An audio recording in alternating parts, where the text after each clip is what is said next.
আল্লাহর সাথে কথা বলা কখনোই ছাড়বেন না।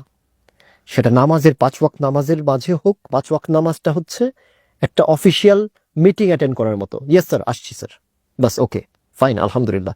কিন্তু কিছু প্রাইভেট মোমেন্ট আল্লাহকে দেওয়া উচিত। সেটা 5 মিনিট হোক, 4 মিনিট হোক, 3 মিনিট হোক, 10 মিনিট হোক, একা, যেটা আল্লাহ আর আপনি ছাড়া কেউ জানবে না।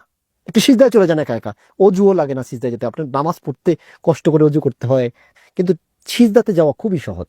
আল্লাহর কাছে সিজদায় চলে যান, জয়া আল্লাহ আমার এই দরকার। একা একা কথা বলো আল্লাহর কাছে। সিজদাতে যেতে পারতেছি না, বসে শুয়ে আছি, একটু আল্লাহর কাছে হাত তুলে বলতে পারি, অথবা হাত তোলা ছাড়াও বলতে পারি। দিনে কমপক্ষে 2, 4, 5, 10 মিনিট যাই করুক, কিন্তু অ্যাটলিস্ট কিছু একটা সময় দাও, প্রত্যেক দিন দাও, প্রত্যেক দিন দাও। আর চেষ্টা করো ঘুম থেকে ওঠার পরে আশহাদু আল্লা ইলাহা ইল্লাল্লাহ বলার, ঘুমানোর সময় আল্লাহর নাম নিয়ে ঘুমানোর। তো সেকেন্ড হচ্ছে, আল্লাহর সাথে কথা বলা কখনো ছাড়া যাবে না। গোপন একা একটা পার্সোনাল সম্পর্ক আল্লাহর সাথে আপনার সাথে থাকতেই হবে। থার্ড পয়েন্ট হচ্ছে, আমাদের প্রথম শেয়ারটা যেন আল্লাহর সাথে হয়, সেটা আনন্দ হোক অথবা কষ্ট হোক। আমার একটা ফ্রেন্ড ছিল, সে বলতো আলহামদুলিল্লাহ, কিছুক্ষণ পরে আবার দ্বিতীয়বার রিপিট করতো আলহামদুলিল্লাহ। তো আমি বললাম যে বন্ধু, দ্বিতীয়বার রিপিট করার কারণ কি?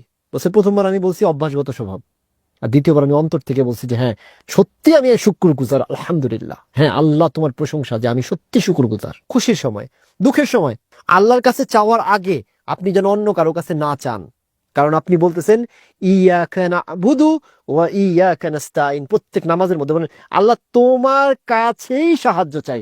সেকেন্ড স্টেপগুলো আপনি জাস্ট নর্মালি অন্য কারো কাছে বললেন যে আচ্ছা ভাই এটা কি একটু দেখতে পারবেন, নট লাইক এরকম যে ভাই দিয়ে দেন দিয়ে দেন দিয়ে দেন, ফকিরের মতো বারংবার চাওয়া। 3 বারের বেশি মানুষের কাছে চাওয়া উচিত না।